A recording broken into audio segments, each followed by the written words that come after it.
What's the meaning of Charles Lamb?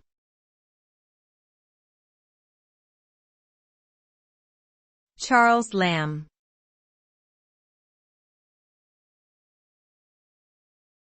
Charles Lamb.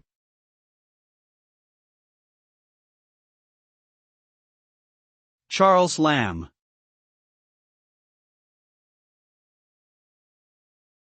Charles Lamb.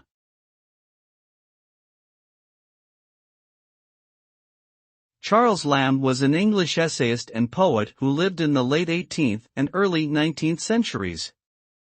He is best known for his essays, which covered a wide range of topics from literature to social commentary.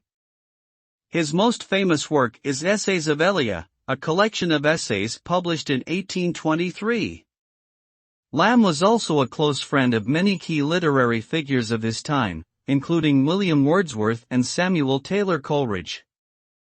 Overall, Charles Lamb is remembered as an important figure in English literature and for his contributions to the genre of the essay.